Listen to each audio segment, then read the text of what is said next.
Hello everyone, कैसे हैं आप सभी। तो बच्चों, इससे पहले मैंने 1.1 पूरा फिनिश कर दिया है। तो वो वीडियो अगर आपने नहीं देखा है तो डिस्क्रिप्शन में आपको मिल जाएगा, वहाँ से आप चेक कर लो। तो आज हम लोग 1.2 स्टार्ट करने वाले हैं। तो जैसा कि ये फिगर बना हुआ आप देख भी रहे हैं, तो मैं कुछ बेसिक याद कराने जा रहा हूँ आपको, जो छोटी क्लास में आपने पढ़ा होगा। तो एक तरह से मैंने देखा कि एक सर्कल बना हुआ है, जैसा कि आप भी देख रहे हो, और ये आपको मालूम है कि ये क्या होता है, सेंटर होता है। ठीक है।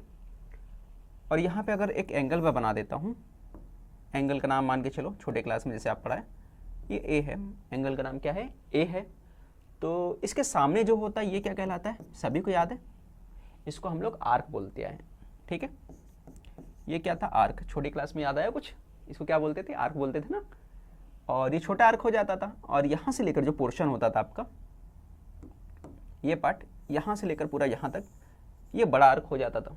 ठीक है। अगर यहाँ पे नाम दे दूँ मैं, तो ये बी सी, तो मैं बोलता था आर्क बी सी। और जो इधर का नाम देना रहता था, यहाँ पे मान लो डी, तो मैं बोलता था जो बड़ा वाला आर्क है वो क्या है, बी डी सी होता था। ये छोटे क्लास में आप लोग पढ़े हुए हैं और आपको याद भी होगा। ठीक है। तो दूसरी बात कि ये जो पार्ट होता है इसको क्या बोलते हैं, जो केक की तरह टुकड़ा हुआ निकला हुआ है ना, पिज़्ज़ा की तरह निकला हुआ टुकड़ा है, वो क्या है, सेक्टर कहलाता है ना। तो आपको याद रखना है क्या है, ये सेक्टर है, इसको क्या बोलते हैं, सेक्टर बोलते हैं। तो सभी बच्चों को ये याद रखना है। तो ये छोटा सा पार्ट जो है सेक्टर हो गया। ठीक है। तो चलो इसके बारे में कुछ जानेंगे, और इनका ही यूज़ करते हुए हम लोग कुछ अपने फार्मूले जो हासिल करेंगे, उन्हीं फार्मूले का इस्तेमाल करने वाले। पहला फार्मूला आर्क ऑफ लेंथ और दूसरा है एरिया ऑफ सेक्टर। इन दोनों का ही इस्तेमाल करेंगे हम लोग आगे क्वेश्चन सॉल्व करने के लिए। तो चलो फार्मूला निकाल लेते कैसे आता है। तो सबसे पहला फार्मूला है जो आपका arc of length. Arc of length के लिए मालूम होना चाहिए कि देखो, ये जो सेक्टर होता है, ये जो आर्क होता है, और यहाँ पे मान के चलो ये एंगल जो कितने का है, 60 डिग्री का एंगल है। ये कितना है, 60 डिग्री का है। तो उसके सामने वाला जो ये सेंट्रल एंगल है, इसके सामने वाला जो आर्क का जो लेंथ होगा वो भी उसके इक्वल होगा। ये आपने पढ़ा बचपन में, फिर से मैं बताता हूँ, याद रखिए।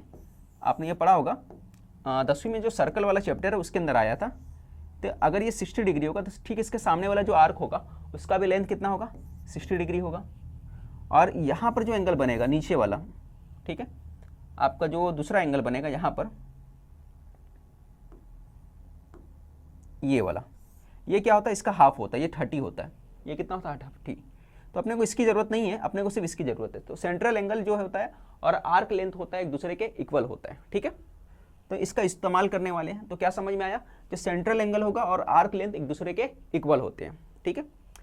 और दूसरी बात आपको याद रखना है, अगर मैं यहाँ पे 1/2 लिख देता हूँ और यहाँ पे 4/8 लिख देता हूँ, क्या ये दोनों इक्वल है? तो आप बोलोगे बिल्कुल इक्वल है ना। जो समझदार है वो बोलेगा इक्वल है, जो नहीं इसके बेसिक जानता है वो क्या बोलेगा, सर इक्वल कैसे हो सकता है, ये तो 4/8 है, ये 1/8 है। नहीं भाई, इसको अगर हम लोग रेशो के फॉर्म में लिखेंगे, शॉर्टेस्ट फॉर्म में लिखेंगे, तो 4 1 जा 4, 4 2 जा 8 हो गया, 1/2। यानी 1/2 किसके इक्वल है, 1/2 के। इस तरह से दोनों इक्वल हो जाएगा। समझ में आया सभी को। तो आज हम लोग वही करने वाले हैं, इन बेसिक चीज़ों का इस्तेमाल करते हुए फार्मूला लाएंगे। ठीक है। तो पहली बात, जैसे मैंने यहाँ पे बताया, left side is equal to right side है। तो इसी तरह आपको मालूम है कि अगर मैं यहाँ पे लेता हूँ, यहाँ पे मान के चलो जो दिया हुआ है, थीटा दिया हुआ है, सेंट्रल एंगल कितना दिया, थीटा। तो मैंने सेंट्रल एंगल को ले लिया थीटा। ठीक है। सेंट्रल एंगल थीटा हो गया। अब ये सेंट्रल एंगल थीटा है, तो ये पूरा का पूरा अगर मैं लूँगा, यहाँ से लेकर यहाँ तक पूरा घुमा दूंगा, तो क्या होगा, है ना, ये क्या होगा, ये जो एंगल है, यहाँ पे एक एंगल लिया, पूरा एक राउंड कंप्लीट करता है। यहाँ अगर हाफ रहता है, अगर हाफ रहता है, हाफ कंप्लीट करता है तो क्या बोलते हैं आप, है ना, हाफ कंप्लीट करता है तो क्या बोलते हैं, पाई के इक्वल है। और पूरा कंप्लीट करता है तो 360 इक्वल होता है। 360 किसके इक्वल होता है, 2 पाई के इक्वल होता है। 360 किसके इक्वल होता है, 2 पाई के इक्वल होता है। तो अगर मैं इसको बोलूँ तो ये क्या हो गया, 2 पाई आ गया। समझ में आया, कितना ले लिया हमने, 2 पाई। तो ये रेशो हो गया। अब हमको मालूम है कि थीटा, थीटा मतलब सेंट्रल एंगल। सेंट्रल एंगल किसके इक्वल होता है, तो आप बोलोगे आर्क लेंथ। और आर्क लेंथ क्या है, यहाँ पे एस है, तो यहाँ पे ले लिया एस। ठीक है। और इसी तरह इस तरफ वाला एंगल, यानी पूरा कंप्लीट एंगल लेंगे। ठीक है। तो कंप्लीट एंगल अगर रेडियन फॉर्म में बात करेंगे, तो कंप्लीट एंगल जो होता है रेडियन फॉर्म के हिसाब से 2 पाई होगा, रेडियन फॉर्म के हिसाब से। बट अगर वही मैं बात करूं, सर्कल का सरकमफ्रेंस कितना होता है ना, ये आर कितना हो गया, और सरकमफ्रेंस पूरी बाउंड्री को क्या बोलते हैं, सरकमफ्रेंस। तो पूरी बाउंड्री कितनी हो गई, तो आप बोलोगे ये हो जाएगा आपका 2 पाई आर, सर्कमफ्रेंस कितना होता है 2 पाई आर। जिस तरह थीटा सेंट्रल एंगल इक्वल होता है आर्क के, इसी तरह 2 पाई किसके इक्वल होगा, उसके सर्कमफ्रेंस के 2 पाई आर के, यानी इसका जो रेशियो आएगा वही इसका रेशियो आएगा। ठीक है, समझ में आया। तो मैंने क्या बोला, थीटा यानी कि सेंट्रल एंगल अपॉन 2 पाई यानी कंप्लीट एंगल, इसका रेशियो इक्वल होगा arc length equal two upon जो होता है सर्कमफ्रेंस। ठीक है, अब जो कैंसिल हो सकता है कैंसिल करो, और जो मालूम करना आप मालूम कर लो। तो अपने को मालूम क्या करना, एस मालूम करना है, तो ये सारी चीजें लेके आओ। तो यह आ जाएगा पाई 2 पाई आर अपॉन 2 पाई, ये हो गया एस। ठीक है, तो ये पाई से पाई कैंसिल हो गया, 2 से 2 कैंसिल हो गया, बचा क्या यहाँ पे आर बचा, यहाँ पे थीटा बचा। तो एस इक्वल टू कितना आ गया आर थीटा। तो फॉर्मूला निकल के आ गया S equal to R theta का, ये आपका निकल के आ गया। ठीक है, तो इस तरह से हमने आर्क लेंथ मालूम करने का फॉर्मूला मालूम कर लिया। सेकंड फॉर्मूला जो है वो मालूम कर लो, एरिया ऑफ सेक्टर। तो एरिया ऑफ सेक्टर का भी सेम पैटर्न वही है, theta upon 2 pi equal to होता है एरिया, सेक्टर का एरिया जो है वो ले लो। सेक्टर के एरिया के लिए यहाँ पे क्या है, देखो क्या नजर आ रहा है, एरिया ऑफ सेक्टर अपॉन जो होगा area of circle. Area of circle क्या होगा वो भी ले लेंगे। तो एरिया ऑफ सर्कल का फॉर्मूला क्या सबको मालूम होगा, पाई आर स्क्वायर, ये एरिया ऑफ सर्कल का फॉर्मूला है, ये सभी को मालूम है। और एरिया ऑफ सेक्टर तो मालूम करना है, तो एरिया ऑफ सेक्टर के लिए क्या हमने ले लिया, मान के चलो ए ले लिया। क्या ले लिया, ए, ये हमको मालूम करना है। जिस तरह से थीटा अपॉन 2 पाई का रेशियो इक्वल किसके होता है, area of sector upon area of circle के इक्वल होता है, ये बात आपको याद रखना है। अब क्या कैंसिल हो सकता है, जो फाइंड करना है उसको लेफ्ट में रख दो, तो ये यहीं पे रखो, और ये पूरा का पूरा यहाँ पे आ गया पाई आर स्क्वायर अपॉन 2 पाई। क्या कैंसिल हो रहा, फटाफट कैंसिल कर दो। तो आपको दिख रहा है यहाँ पे पाई से पाई कैंसिल हो गया, और 2 तो कैंसिल होने वाला नहीं। ठीक है, और आर और भी कुछ कैंसिल होगा, नहीं होगा। तो अपने को क्या समझ में आया, अपने को ये समझ में आया कि ये मैं हटा देता हूँ, ये हट गया अपना, कि एरिया इक्वल टू आ जाएगा 1/2, देखो 2 नीचे है ना, 1/2 पाई आर स्क्वायर, स्मॉलर ले लेता हूँ, पाई आर स्क्वायर, ये आपका फॉर्मूला बन गया है। ठीक है, तो एरिया ऑफ सेक्टर मालूम करना है, तो एरिया ऑफ सेक्टर का फॉर्मूला क्या है, A equal to 1/2 pi r square. ठीक है, तो ये बेसिक फार्मूला था, 2 फार्मूला इस्तेमाल करना है। पहला फार्मूला जो है जो आपका सेक्टर का क्या है, इक्वल टू आर थीटा के। दूसरा जो इक्वल है जो तुम्हारा यहाँ पे दिया है, A equal to 1/2 pi theta r square. तो थीटा आर स्क्वायर किसके इक्वल होता है, एरिया ऑफ सेक्टर मालूम करने के लिए फॉर्मूले का यूज करेंगे। तो चलो स्टार्ट करते हैं और क्वेश्चन को देखते हैं, जो आपका पहला क्वेश्चन है। ठीक है, तो the radius of a circle is 9 centimetre, radius of circle दे दिए 9 सेंटीमीटर दिए। Find the length of arc of this circle which cut off a chord of length equal to the length of radius. क्या बोला है, which cut off, ये colour change करता हूं मैं, which cut off a chord of circle, chord of length equal to the length of radius. ठीक है, equal to length of radius के। तो बहुत आसान चीज है। सबसे पहले यहां पे देख लो, रेडियस ऑफ सर्कल कितना दिया है, रेडियस ऑफ सर्कल दे दिया यहाँ पे आर, आर कितना दे दिया यहाँ पे आपका, आर दे दिया 9। ठीक है, find the length of arc of this circle, और लेंथ ऑफ आर्क मालूम करना है, लेंथ ऑफ आर्क यानी कि एस मालूम करना अपने को। और क्या दिया है, तो और कुछ दिया है, यहाँ पे नहीं दिया। तो यहाँ पे एक फिगर बना के हम समझ सकते हैं। पहले फिगर बना दो, अगर मैं एक फिगर बना देता हूँ, यहाँ पे सेंटर में सेंट्रल एंगल हो गया, और यहाँ पे बोला है कि रेडियस जो ले लेते हैं, अगर मैं रेडियस ले लेता हूँ तो इस तरह से रेडियस हो गया, और कॉर्ड ले लेता हूँ, ये हो गया कॉर्ड हो गया आपका। ठीक है, और क्या बोला है, chord of length equal to the length of radius. Chord का जो लेंथ है किसके इक्वल है, रेडियस के इक्वल है। तो जब यहाँ से परपेंडिकुलर ड्रॉ करोगे तो ये टोटल कितना है, ये टोटल कितना है बोलो, कॉर्ड का लेंथ कितना बोला है, रेडियस के इक्वल बोला है। अगर ये 90 डिग्री है, सॉरी रेडियस इक्वल, तो ये परपेंडिकुलर बनाने की भी जरूरत नहीं पड़ेगी अपने को। क्यों भाई परपेंडिकुलर बनाने की जरूरत नहीं पड़ेगी, क्योंकि ये जो है आपका ये 60 डिग्री हो जाएगा। क्यों, क्योंकि इक्विलैटरल ट्रायंगल हो गया ना, रेडियस ये इक्वल है, ये भी इक्वल है, ये भी इक्वल है, ये भी इक्वल है। क्योंकि यहाँ पे क्या बोला है, रेडियस का लेंथ किसके इक्वल है, कॉर्ड के लेंथ के इक्वल है ना, रेडियस का लेंथ कॉर्ड के इक्वल है। यानी यहाँ पे एक जुमला बोल दिया आपको, कॉर्ड क्या है हमारा, आर इक्वल टू कितना है कॉर्ड के, ये अपने को दिया हुआ है ना। तो ये क्या हो गया 60 डिग्री, ये भी हो गया 60 डिग्री, ये भी हो गया 60 डिग्री। और कौन सा एंगल हो गया ये, इक्विलैटरल एंगल है ना, इक्विलैटरल ट्राइंगल हो गया। इक्विलैटरल ट्राइंगल में क्या होता है, तीनों जो ट्राइंगल का साइड होता है इक्वल होता है और उसके एंगल भी इक्वल होते हैं। तो अपने को थीटा मिल गया कितना 60 degree.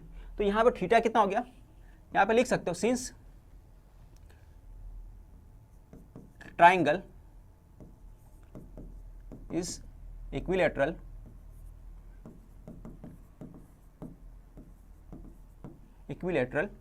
Therefore theta equal to कितना आ गया 60 डिग्री। थीटा कितना आ गया अपना 60 डिग्री थीटा आ गया। इतना समझ में आ गया सभी को। क्यों आया 60 डिग्री, क्योंकि तीनों साइड जो ट्राइंगल का तीनों साइड क्या है इक्वल है और हर साइड का एंगल कितना होगा 60 डिग्री होगा। क्योंकि इक्विलैटरल ट्राइंगल जो होते हैं उसके सभी साइड जो होते हैं इक्वल होते हैं, उनके सभी एंगल इक्वल होते हैं। अब हमारा फॉर्मूला है, हम लोगों को फॉर्मूला मालूम है ना, यहाँ लिख दो वी नो दैट करके, वी नो दैट करके फॉर्मूला लिख दिया हमने। क्या फॉर्मूला भाई, अब भी हमने देखा था, फिर से देख लो आप। देखो आर्क मालूम करने का फॉर्मूला क्या, आर थीटा, और एरिया मालूम करने का फॉर्मूला क्या सेक्टर का 1/2 पाई आर स्क्वायर। तो वही फॉर्मूला इस्तेमाल कर देने का है। यहाँ पे क्या फाइंड करने बोला है, find the length of arc find करने बोला है। तो आर्क यानी एस आर थीटा, ये फॉर्मूला आपका। आर कितना हमारे पास, आर देख सकते हो 9 है, तो यहाँ लिख दिया 9। थीटा कितना है 60 है।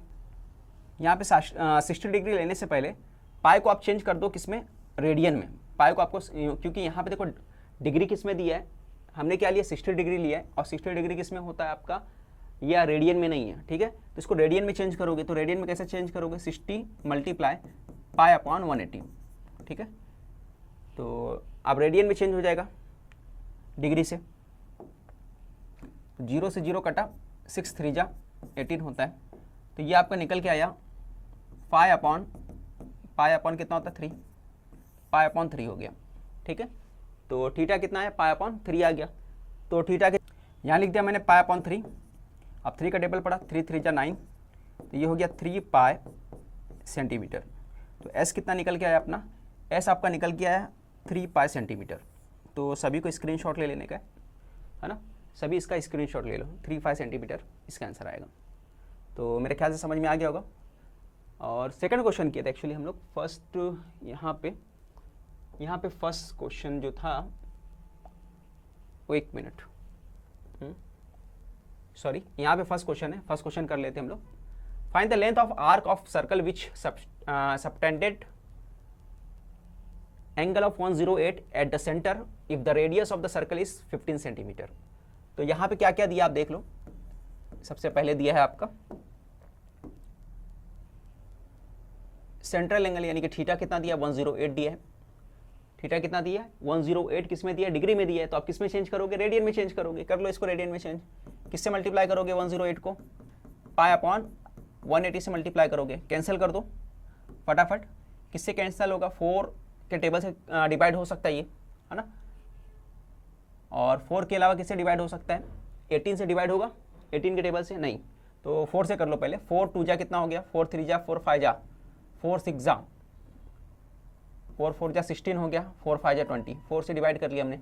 4 2 जा 8 हो गया, बचा कितना 2, 4 7 जा डिवाइड हो गया। अब 9 से डिवाइड होगा, 9 से डिवाइड कर लो, 9 5 जा 9 3 जा, तो कितना आ गया, ये आपका निकल के आया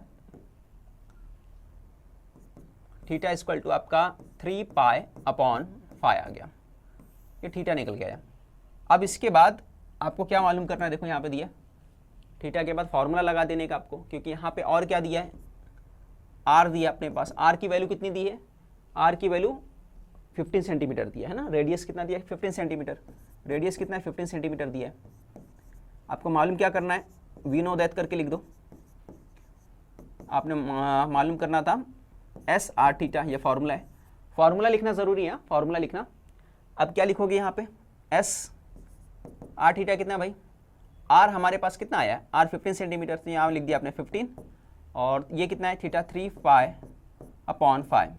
तो 5 का टेबल पढ़ो आप, तो 5 1 जा 5, 5 3 जा 15, दोनों को मल्टीप्लाई किए तो एस कितना निकल गया, 3 3 जा 9, 9 पाई सेंटीमीटर। तो ये भी कंप्लीट हो गया। स्क्रीनशॉट ले लो, बहुत आसान क्वेश्चन था। आगे बढ़ते हैं और अगला क्वेश्चन देखते हैं। Question number 3, find the angle in degree. Angle किस में फाइंड करना? डिग्री में। At the centre of the circle by arc whose length is 15 centimetre if the radius of the circle is 25 centimetre. क्या क्या दिया यहाँ पे? सबसे पहले देख लो,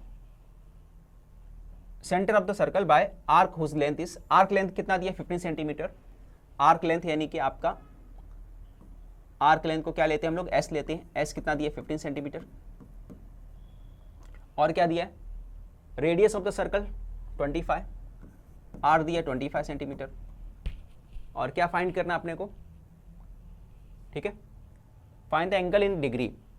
एंगल को डिग्री में फाइंड करना है। क्या क्या फॉर्मूला है हम लोग को? फॉर्मूला लिख लो सीधा, वी नो दैट करके। एस आर थीटा, ये फॉर्मूला आपका है ना, सभी को पता है। 2 बार 3 बार रिपीट हो गया, मेरे ख्याल से अभी सभी लोगों को समझ में आ गया होगा। क्या फॉर्मूला है?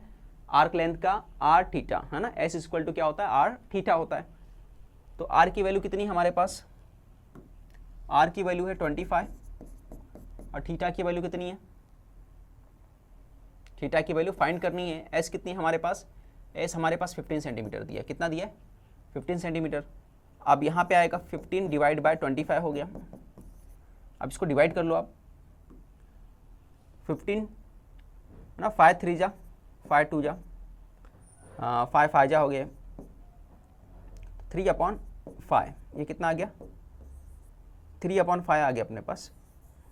ठीक है, थीटा कितना आ गया? 3/5 आ गया। तो अपने को फाइंड करना है किसके अंदर? डिग्री में फाइंड करना है। अब इसके बाद देखो, जो थीटा दिया है, ये अपना जो थीटा है किस में था? रेडियन में है, और इसमें डिग्री में चेंज करना है। तो डिग्री में चेंज करने के लिए क्या करोगे? यहाँ पे इसको चेंज करना आपको डिग्री में। तो 3/5 को डिग्री में चेंज करना है तो आपको 180 डिवाइड बाय पाई करना पड़ेगा। ये सभी को मालूम है ना फॉर्मूला, इससे पहले वाले 1.1 में कराया है मैंने अच्छे से। अब जो कटता है काट दो। 5 कटेगा, कितना? यहाँ पे 5 3 जा और 5 6 जा हो गया। दोनों मल्टीप्लाई करो, कितना आएगा? 108/पाई। तो थीटा डिग्री में कितना आ गया हमारे पास? 108 आ गया अपॉन पाई आ गया। ये आपका आंसर है। तो मेरे ख्याल से स्क्रीनशॉट आप ले लेना चाहिए। ठीक है, तो बढ़ते हैं अगले क्वेश्चन की तरफ। अगला क्वेश्चन जो है वो भी आसान है। क्वेश्चन नंबर जो 4 है आपका। ठीक है, ये आपका क्वेश्चन नंबर 4 है, पेंडुलम वाला। मान के चलो यहाँ पेंडुलम बंधा हुआ है। ठीक है, तो पेंडुलम अगर मूव करेगा, इधर से उधर जाएगा, तो उसका कुछ दूर आएगा, या तो यहाँ पे आएगा, इतना दूर आएगा, फिर यहाँ से इतना जाएगा, फिर रिवर्स करेगा, यहाँ पे गया, फिर वापस आएगा, फिर गया, फिर वापस आएगा। ठीक है, तो इसका मान के चलो ये डिस्टेंस तक कवर कर रहा है, यहाँ पर ये डिस्टेंस कवर कर रहा है pendulum. Find the length of it इस पाथ। तो पाथ का जो लेंथ फाइंड करना है। पाथ का लेंथ का मतलब क्या है? ये जो आर्क है आपका, आर्क फाइंड, ये जो आर्क है, आर्क फाइंड करना है। यही है आपका पाथ का लेंथ, यानी यहाँ तक जाएगा, ऐसे आएगा, ऐसे जाएगा। ठीक है, ये है आपका एस, और ये जो रहेगा ये आपका क्या रहेगा? आर रहेगा। जो इसकी रस्सी है, जो धागा है, उसकी लंबाई जो है वो आपका आर रहेगा, radius. Find the length of it इस पाथ बोला है। पेंडुलम लेंथ कितना है? 14 सेंटीमीटर। तो लेंथ जो है आपका कितना है? आर। आर कितना है? 14 सेंटीमीटर। और क्या दिया?